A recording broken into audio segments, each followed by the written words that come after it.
శారదా చంద్రమౌళీశం రత్నగర్భగణేశ్వరం శంకరం చ ఋష్యశృంగేశం తుంగాం లోకగురూన్ భజే.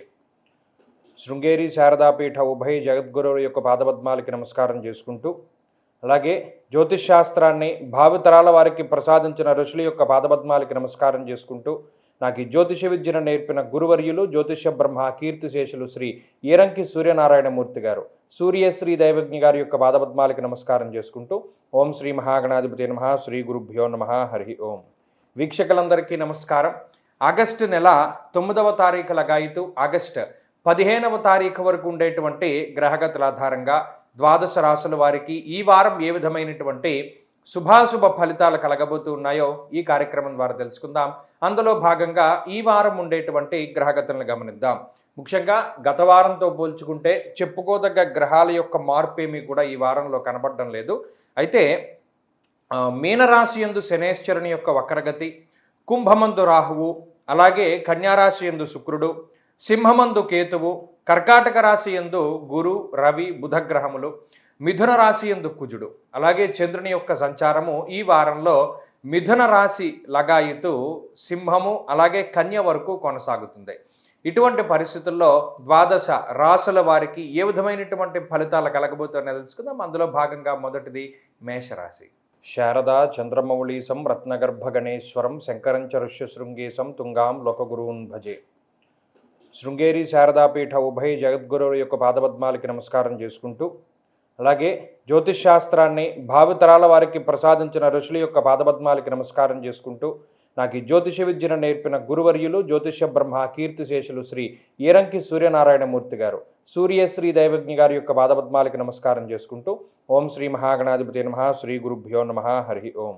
వీక్షకులందరికీ నమస్కారం. మేషరాశి వారికి ఈ వారం సానుకూలమైనటువంటి గ్రహస్థితులు గోచరిస్తూ ఉన్నాయి.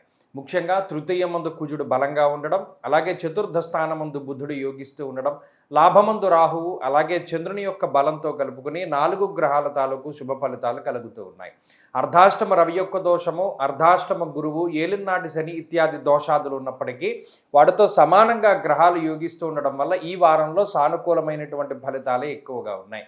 ముఖ్యంగా వృత్తి, విద్య, ఉద్యోగ, వ్యాపార, వ్యవసాయ, వ్యవహారాది ఏదైతే రంగాలు ఉంటాయో, అంటే జీవితంలో మేషరాశి వారు ఏ పని చేసైతే డబ్బు సంపాదిస్తూ ఉన్నారో అటువంటి వాటిల్లో, అంటే డబ్బు సంపాదించేటువంటి విషయాల్లో ఏదైనా ఇబ్బందులు ఉంటే అవన్నీ కూడా తొలగిపోవడానికి ఈ వారంలో ఎక్కువ అవకాశాలు ఉన్నాయి. అలాగే నూతన వాహనాలు కొనుగోలు చేయడానికి, లేదా మీ దగ్గర ఉండేటువంటి పాత వస్తువులను వాహనాలను అమ్మకాన్ని చేయడానికి కూడా ఈ వారంలో గ్రహస్థితి చాలా అనుకూలంగా ఉన్నది. కొత్త ఉద్యోగాలు సాధించడానికి, ఉద్యోగంలో ప్రమోషన్లు పొందడానికి, లేదా ఉద్యోగపరంగా ఉండేటువంటి ఒత్తిడి తగ్గడానికి కూడా ఈ వారంలో గ్రహస్థితి చాలా వరకు యోగిస్తూ ఉన్నది. అలాగే కుటుంబ సంబంధమైనటువంటి వ్యవహారాలు చాలా అనుకూలంగా ఉన్నాయి. జీవిత భాగస్వామి, సంతానము లేదా తల్లిదండ్రుల తాలూకు ఆరోగ్య పరిస్థితులు క్రమేపీ కొంత మెరుగుపడుతూ ఉన్నట్టే ఈ వారంలో మనం చూడవచ్చును. అయితే ఖర్చులు మాత్రం అదే విధంగా ఉంటాయి. ఆదాయం బాగానే వస్తున్నప్పటికీ ఖర్చులు కూడా అదే రకంగా ఉండడం వల్ల కొంత మనస్పర్ధలు లేదా మానసికంగా కొంచెం ఇబ్బందులు రావడానికి అవకాశాలు ఉంటుంది. అయితే మేషరాశి వారు ఈ వారంలో కొంత అదనపు భారాన్ని తగ్గించుకోగలుగుతారు. ఏదైతే మీరు కొంత ఒత్తిడిగా భావిస్తూ ఉన్నారో అటువంటి విషయాల నుండి వాటి నుండి బయటపడడానికి అవకాశం ఉంటుంది. కొన్ని సందర్భాల్లో మిత్రుల లేదా సన్నిహితుల తాలూకు సూచనలు చాలా గొప్పగా ఉపయోగపడుతూ ఉంటాయి. దైవనామస్మరణ, దేవాలయాల యొక్క సందర్శనం వల్ల జీవితంలో కొన్ని అద్భుతమైనటువంటి సంఘటనలు జరగడానికి కూడా అవకాశం ఉంటుంది. చాలా కాలంగా ఉన్నటువంటి క్లిష్టమైన సమస్యలు దేవాలయ ప్రాంగణంలోనే వాటికి సంబంధించినటువంటి సమాధానాలు కూడా ఈ వారంలో దొరకడానికి అవకాశాలు ఉంటాయి. కాబట్టి మేషరాశి వారికి ఈ వారం పరిస్థితులు చాలా సానుకూలంగా ఉన్నాయి. మరిన్ని అనుకూలమైనటువంటి ఫలితాలను పొందడానికై ఈ వారంలో ఎక్కువ పరమేశ్వరుని యొక్క ఆరాధన, ప్రతి సోమవారం నాడు ప్రదోష కాలంలో శివాలయంలో నంది దగ్గర దీపారాధన చేస్తూ ఉండడం చెప్పదగినటువంటి సూచన.